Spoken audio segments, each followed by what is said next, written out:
To kick off 2021, I want to share with you 10 of the libraries that I find helpful in my C# development.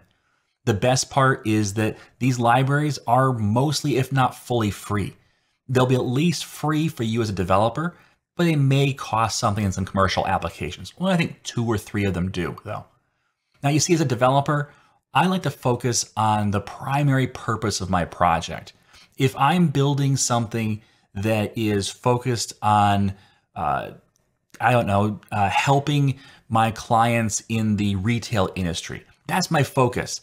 And so anything else I could build, but the reality is that's not the focus of my project. The focus of my project is that retail application. And so I'll bring in libraries to help me do the rest. That way, I am focusing on building what is unique to my customer, and yet I am still giving them a great product all around because of these other libraries. We do this all the time as .NET developers because you use things like console write line, console read line. That's an external project that you're using in your project because Microsoft did it once. Why do we need to repeat ourselves just because we could? And that's what a lot of these projects are things that will help you. Even though you could do it yourself, these have done it better. Now, if you don't know me, my name is Tim Corey, and my goal is to make learning C# easier. Every Monday, I post a C# code video of some kind. And every Thursday, I answer your questions in the Dev Questions series. I answer questions like, how do I get a job in C#, or what should I put in my portfolio? Now, if you have questions, I love to have you check those out and see what answers you can find. If you want to go even more in depth, you can go over to IAmTimCorey.com, where I have courses that are foundational all the way through in-depth courses. Now, today is going to be a bit different. Instead of me showing you how to build something, I'm going to point you towards 10 projects that will help make your code better. But if you find one of these that maybe you think is a little too difficult to get into, or you just want to see me demo it, let me know down in the comments below. I'm going to keep track of those comments and the upvotes to those comments, and we'll see if we can't arrange something if it's popular enough that you really want to see it. Okay, so let's head on over to my browser. Now here I've got open the 10 different projects we're going to look at. Let's start with number 1, and this is the SharpZip library. Now this thing is pretty awesome because there is zip file creation and management built right into .NET. But this takes it a lot farther. This creates zip, gzip, tar, bzip2, and a lot of libraries I've never heard of. But it creates all the really cool and useful zip libraries, and it can read from those libraries as well. So if you have to deal with files, whether you're backing files up, moving files, taking files from an FTP site and unzipping them, whatever it is, you can do it all inside C# using this library. Very easy to use. They got the instructions. One of the things I like of these 10 libraries is they all have pretty good instructions. So this is no different. This is how you install it. All right. And then it talks through how to use it. You can go to GitHub and find all the information about it and what the different libraries are and how to use them. So really cool stuff there. Again, I'll leave in the description down below. I'll leave all these links. You don't have to copy the links down. They're down in the description, okay? So that's the first one, is SharpZipLib. Number 2, this is the first of 3 that focus on email. And each has a different flair to it, a different reason to exist. The first one is Fluent Email. And this is the really simple email system. Now, when I say simple, I don't mean it's simplistic. It does a lot of cool things. For example, it has the ability to connect to SendGrid or Mailgun or Mailtrap or MailKit, or just an SMTP server. But this basic usage right here, it can't get much simpler than that. Let me zoom in here a little bit so you can really see that. All it is once you start using your code, you just basically say, here's the email, go send it, including doing things like adding templates in there. So you can have a templatized email and then just pop it in here, put the values in the right places, and away it goes. So if you need to send email through C#, this is the place to start and look to see if this will do it for you. Now, there are times when you need a more in-depth email client, where you need encryption or other things, and that's where MailKit comes into play. MailKit is that more in-depth, okay? For example, here's all the different authentication systems, proxy support, client support and types, POP clients, IMAP. There's a lot of stuff this thing supports. And if you need to go in depth, then MailKit is the way to go. It's built on top of MIMEKit. So this is cross-platform, .NET Core, everything. Really cool if you need the more in-depth email. Now, like I said, if you need just standard email stuff, then I would stick with Fluent Email. It's simple, it's easy to use, it's quick to use, and it's really helpful. If you need the more in-depth though, that's where MailKit comes into play. Okay, so that's number 2 and 3. Number 4 is the last in the email setup, and this is one of my favorite little tools. I have this installed everywhere I go because it's just it's so helpful. What it is called Papercut SMTP. They've just renamed it from Papercut to Papercut SMTP. New logo's coming soon. It's actually right there. But what this does, let me show you, there we go. This is a little client that sits on your computer. And when you are building your C# application that uses email, so whether you're using Fluent Email or MailKit, whatever it is, what you do is you point your email system to localhost, which localhost is your computer. And then you run Papercut. And so what it does is it acts like an SMTP server so that you can test to your heart's content your C# application, and it won't send any email out. That's the thing. You can't really test something end to end without sending an email out. But that's a problem because of the fact that you're dealing with a real email system and real email addresses. You don't want to be doing that for testing purposes. So you can do it this way, and it will act as the SMTP server and an email client. So as you can see here, this welcome to Papercut is actually an email that they sent into Papercut. And you can see the from, the to, the date, subject, the message, the headers, the bodies, the raw, the whole 9 yards. You can see that in the email. So you can see all the emails that your C# application sends. You can read them and see if they look right. All right, so it's a great testing tool. I have this installed, like I said, on every machine that I work on, because when I'm going to be sending emails, that's where it's being pointed to. In fact, I never point to anything but that, except when it goes through the CI/CD process, where it replaces my email credentials with the real ones. I never want to send out emails to real people for a test purpose. You've probably all done it, but if you've done any kind of email work, but it's not something you want to do, okay? It's not a good look. You definitely want to have this in place and always be sending to this for testing purposes. So that's Papercut. It's really simple to use. You can just download it, install it, and then point your SMTP server, point it at your computer. Okay, pretty much it. Number 5. This is a tool that has changed over time. It's called EPPlus. And what this is, they just changed their licensing. So now our license is polyform non-commercial, and you can read about that. Basically, it's still free to use in some cases. But they said it will require a commercial license to be used in commercial businesses. This is a tool for reading and writing Excel files. And in business, Excel files are everywhere.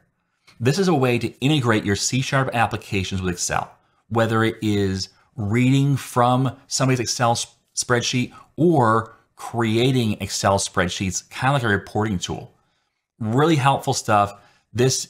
I use this a lot, and they just changed over from a fully free model to this paid for commercial use. The reason why is because they weren't making any money. and yet they were one of the most popular packages out there. So that's hard to maintain. This is not a greed thing. This is they were getting worn out trying to support something that had hundreds of thousands of users without any income. So they changed this commercial must pay license, but it's still a great product. It really is fairly simple to use. They have good documentation on how to use all of it. They have added some new things here. I think they have a website now as well. Where they talk about, all the things they can do with it. And it's $299 a license, all right, for 1 year, or pay as you go is $29 a license. That's per month. So, but developers, you can use it for free. It's just when you put it into a commercial license that you have to pay for it. Now, some people get a little quirky about that and say, well, I shouldn't have to pay. If you're building something commercially, then you should be paying for that kind of stuff. You trying to create something that will do that in Excel is going to cost you more than $300 a year, guaranteed. Maybe not in money, but in time, which is the same thing. So pay someone to do it, because if you have a commercial application, you're making money. Spend some of that money in order to make that money. So focus on great tools, and that will get you a long way. And EPPlus is a really great tool. It's, like I said, really easy to work with. And as a developer, you can use it for free. You just can't publish your app commercially. Okay? So that is EPPlus. I would encourage you to check that out. If you have anything to do with Excel, that's a great one. All right, number 6, Hangfire. You may have heard of this one. You may not be quite sure what it does, but Hangfire is all about executing jobs. Let's take, for example, I used to be an IT director, and so we had a lot of jobs on our servers that executed automatically. For example, every night we have the SQL Server backup, okay? Well, that was a scheduled job. So we said every night at this time, I want you to back up SQL Server. Well, there's the same kind of jobs you might want to do in C#. You might even have the C# job execute a SQL Server backup. Or from the first library, that SharpZipLib, you could say, let's grab all of these files and zip them up and archive them, back them up somewhere every night. You can create a C# application to do that. Or synchronize files, or any number of tools. Clean up your database, archive client records, create reports. The list is endless of things you can do on a somewhat regular basis. So there are recurring jobs, and that's what that would be, is those jobs that happen a lot. But there's also other types of jobs as well, like fire and forget jobs. Say, hey, you know what? Just start doing this. I don't care about the results. Just make it happen. Like a one-off type of job. There's a pro version of this, which can do batches and batch continuations, but delayed jobs. So you want a job that you want to have done, but not right now. So maybe you say, you know what? Before we switch over to the new database server, I want to make sure you have everything backed up. So do the backup, but let's wait until end of business to do that. That would be a delayed job.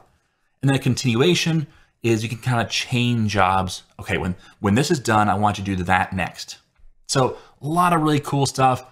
Not only is this tool great for setting those things up, but it also has a dashboard that will allow you to see the status of all your jobs and be able to retry jobs or other things as well. So great tool. This can be, it can run on a server somewhere, and you can have a whole bunch of custom C# code that you've written as jobs execute whenever you want. So business has a lot of repetition stuff. This tool can help you process that and not have to write your own engine for doing these types of tasks. I've written my own engine. Sometimes it's necessary, but a lot of times you can get by with something like this and not have to spend all that time and investment writing all the code around the retries and making sure that you report what's happened, tracking what happens, and so on.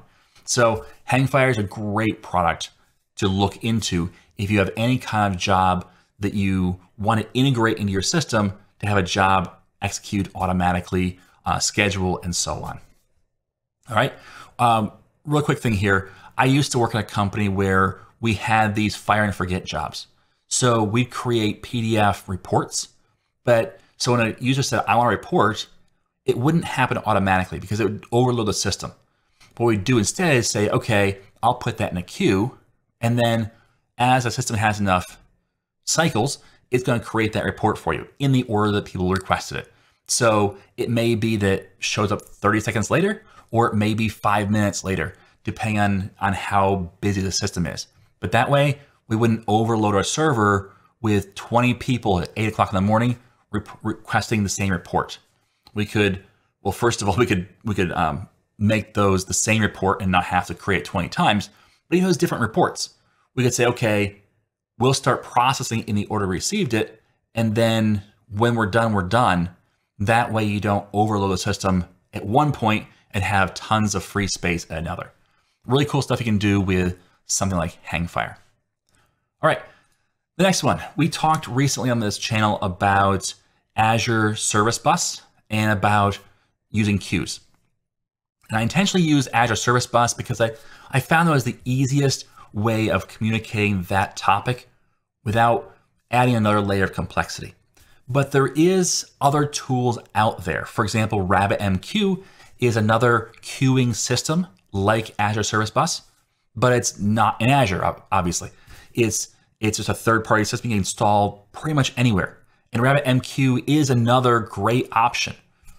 Well, there's a tool called MassTransit that what it does is it basically abstracts away the differences between RabbitMQ, Azure Service Bus, and other queuing systems so that you can write your code once and then support any of those systems. So it's another layer on top of Azure Service Bus, but think of it like .NET Standard, where it creates this interface that then you can call any different piece down below.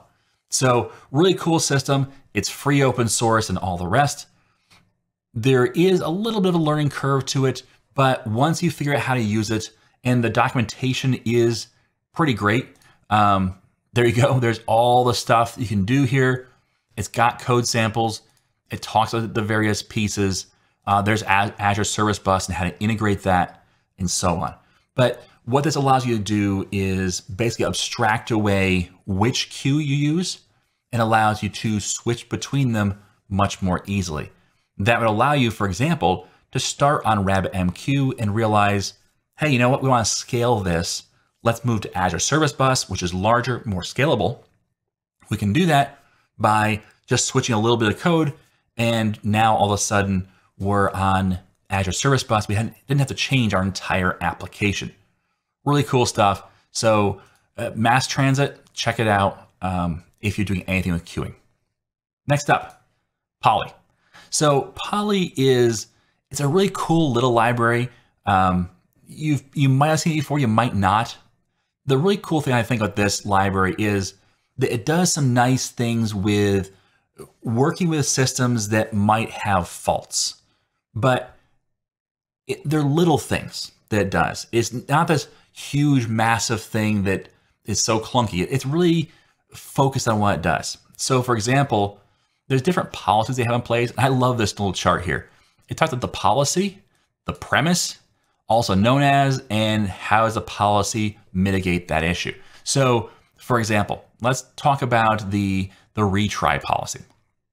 So it says many faults are transient and may self-correct after a short delay. So let's just say you're trying to connect to an API and it doesn't work. So you go to your abc.com/API and you get an error, whatever, it times out. Well, that could be the end of the story. But with Poly, you can say, actually, I want you to try again. That's a retry policy. So let's just say I want you to try again in 3 seconds. So what that system would do is it'd wait 3 seconds and then it'd try again to see if, as their AKA, maybe it's just a blip. Maybe there's some kind of weird network issue, but it's gone away. And this allows you to configure automatic retries. So let's try it again, maybe a couple times, okay? But the next one is circuit breaker. Well, maybe you can give a system a break.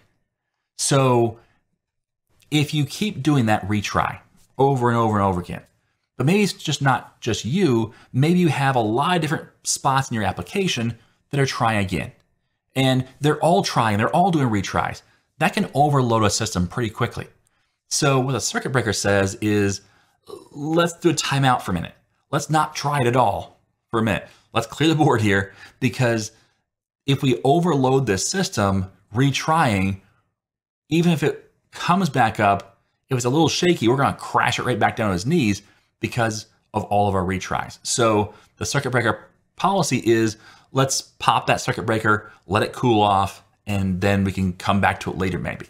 So really cool stuff, timeouts, bulkhead isolation, caching, fallback, policy wrap, a lot, like I said, little things, but at the same time, they're things that you'd have to write in your own code, all these different policies. Well, these policies can be written by Poly, okay?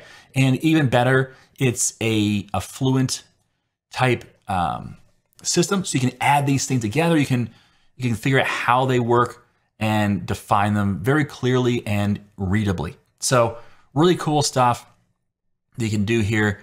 And like I said, it's a great little system that is up to date. They're continuing to make changes on it. I think the latest release was in May of 2020.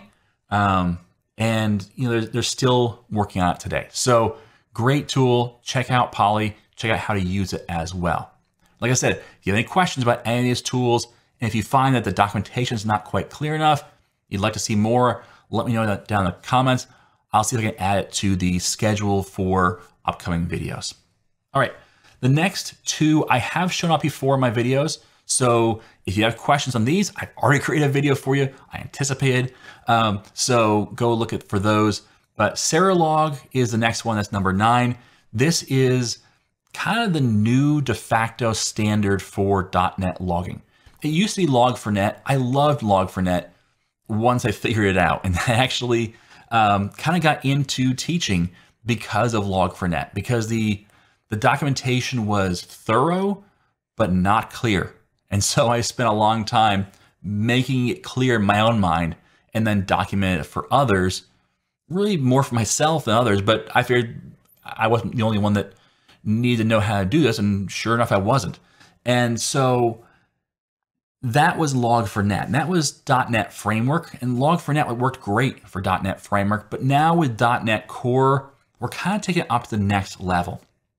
You see, Log4net really was about logging data, but it was mainly about logging text data. And that's kind of what loggers do, right? So you have, let's just say, an error. And the error is file not found. So you might log to your text file system, file not found, and maybe you might put in parentheses what the file was you were looking for or something like that, but it's usually just one big text block. And so in your, let's just say you store it in SQL database, you'd have things like the date and time, and you'd have maybe what method had the error. Maybe you capture a call stack if there's an actual exception. And then you have your message. And then maybe the level of the error. So it's an error, not a warning or a critical. But that's pretty much what you captured in your log system. The problem with that is it's very hard to figure out which files are problems. Because even if you put that in the message, you'd have to do some kind of regex on a text field to pull out those file names. That's not efficient, okay? So the next level up is what's called structured logging, where you have that error message, but you also break out those pieces into searchable, unique objects, okay? So for the example down here is latitude and longitude and elapsed milliseconds. And so when it stores that information, typically what we'd see is this message, probably like this right here, that would be stored normally as just one big text blob. But with Serilog and the idea of structured logging, we would store this text. We also store this value for the latitude and say latitude, this value, longitude, and that value, and then elapsed time milliseconds, that value.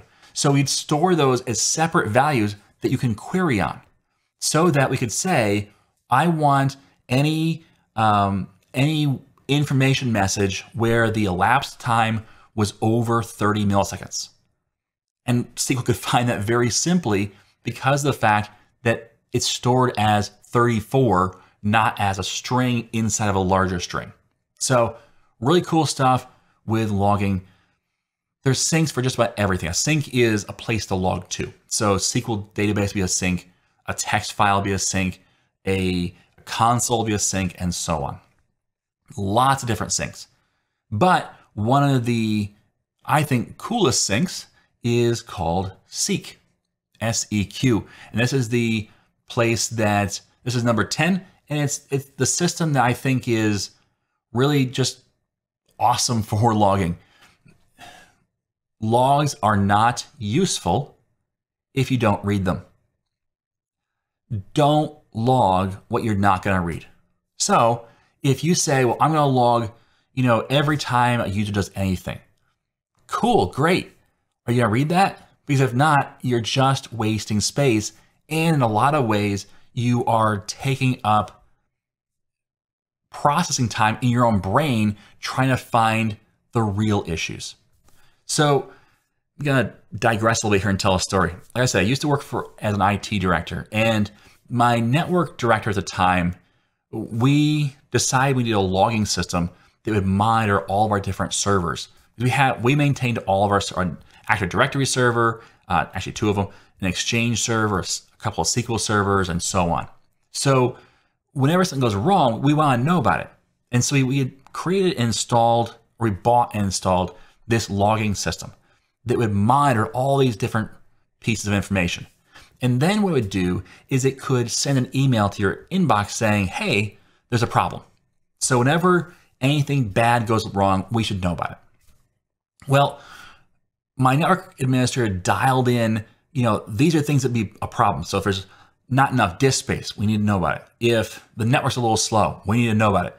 If there's a problem connecting to the server, we need to know about it. And when he turned it on, we were getting hundreds of emails a day. And so what he ended up doing was just saying, send all these email to a folder that he never looked at. And we never saw errors because we had so many come in that we didn't know which ones were real errors and which ones were not really a big deal. For example, disk space. Yeah, we should know if we're getting down to, let's say, 10% of our disk space. But when the hard drive is a terabyte and you've got 100 gigabytes left and it's an Active Directory server where it's not changing that much size that often, that's not a huge deal. So we didn't really care, but we should have turned that alert off. But instead of doing that, we just ignored that alert. Well, that comes back again. And so what happened was we had so many, we didn't see any. And so we actually had servers that had major problems that we didn't catch because the alerting system was telling us too much information. And it felt like good information. But unless you're going to act on it, unless you're going to read every error, don't have it tell you. Because it's even worse than not knowing.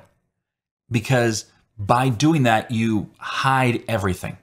So when it comes to logging, only log what you're going to read. Seq helps you read more.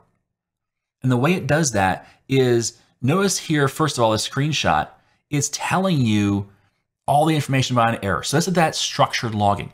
So it's saying what the application was, the customer ID, the environment, the order ID, and all this great information. That's not information you're going to read about every error. But when you have an error, that information is great to have to allow you to replicate that issue.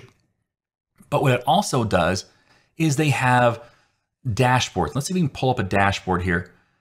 Well, when you tell me, oh, screencast, I thought it said screenshots. That's unfortunate. But in here, let's see. So there's a filter and search. You can filter out your identity information, but then you can analyze things over time. That can be really helpful for things like, you know what, maybe warnings aren't a big deal, but they're indication of some kind of problem that can become an issue. Well, if you track that and see the number of warnings go up over time, that might be something or it might not be, but it allows you to start looking into it in more depth. So you do a lot of analysis on this. There's a lot of stuff you can do with your logs besides just have this really big text file that you scroll through. So Seek is a great tool. I did a video on Serilog and Seek together and how they can kind of go hand in hand and how you can get the Seek server up and running quickly to talk to your Serilog log files and get all that information. So I would encourage you, if you're going to do logging, and you should, then use a tool like Serilog to be effective at logging, and then use a tool like Seek to give you that perspective on your logs, to give you that idea of what's really going on so that you're actually using the data you capture. Like I said, if you're not using it, don't log it. Okay, so those are the 10 tools or libraries that I have used in the past and that I continue to use and turn to whenever I have a specific need. Now, don't force these. If you don't need it, don't use it. Okay, but at the same time, when you say, you know what, we need to send emails out, don't just try and use the built-in C# email system. Start with Fluent email and use that to send out emails because it makes your life easier and it allows you to be more secure in how you do things. If you need to have even more security, you can take another step up to MailKit. If you need to zip up files or unzip files, that SharpZipLib is there for you to use, okay? You don't have to reinvent the wheel here. And that's really what this comes down to is people have built these applications and spent a lot of time and effort to get them right and to improve and to fix the bugs and all the rest. Why are you going to redo that? Use their tool, especially open source tools where you can even capture the source code if you really felt like, man, if they ever go away, then I don't want to be stuck with them. Understand that, but that's where you can use their source code as well so that if they ever did, you can still fall back to that.